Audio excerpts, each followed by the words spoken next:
पुण्यामध्ये गुन्हेगारांना पोलिसांचा धाक उरलाय की नाही असाच एक थरकाप उडवणारा प्रकार पुण्यातून समोर आला आहे।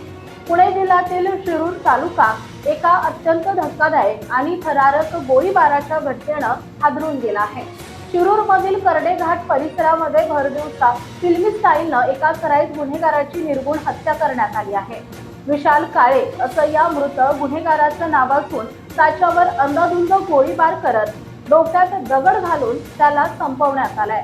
काही काळापूर्वी शिरूरमध्ये नगरसेवक महेंद्र मल्लाव यांची भरदिवसा हत्या करण्यात आली होती, ज्यानं संपूर्ण महाराष्ट्र हादरला होता। याच मल्लाव यांच्या हत्या प्रकरणात विशाल काळे आणि सनी यादव हे दोघेही आरोपी होते। धक्कादायक बाब म्हणजे या दोन्ही आरोपींना न्यायालयानं नुकताच जामीन मंजूर केला होता। जामिनावर जेल बाहेर आल्यानंतर अवघ्या 2च दिवसात नियतीनं या दोघांचा खेळ मांडला। करडे घाट परिसरात या दोन्ही गटांची वाहन समोरासमोर आली।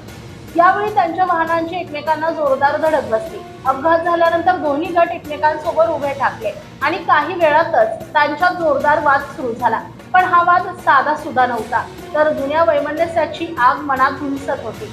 याच वादाचं रूपांतर काही क्षणातच रक्तरंजित हिंसाचारात झालं। आरोपी सनी यादव यानं मागचा पुढचा कोणताही विचार न करता पिस्तूल उपसले आणि विशाल काळे याच्यावर एका पाठोपाठ एक तब्बल 4 राऊंड गोळीबार केला।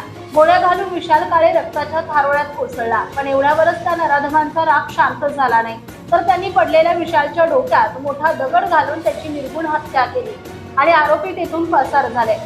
या गँग वॉर टाईप हत्येची माहिती मिळताच पोलीस प्रशासनात मोठी खळबळ उडाली। उच्च पोलीस अधिकाऱ्यांसह पोलिसांचा मोठा फौजफाटा तात्काळ करडे घाट परिसरात दाखल झाला। सध्या संपूर्ण परिसरात तणावाचं वातावरण असून मोठा पोलीस बंदोबस्त तैनात करण्यात आलाय। फरार मुख्य आरोपी सनी यादव आणि त्याच्या साथीदारांचा शोध घेण्यासाठी पोलिसांनी तातडीने विशेष पथके रवाना केली आहेत। पोलीस या प्रकरणाचा सर्व बाजूंनी सखोल तपास करतायत।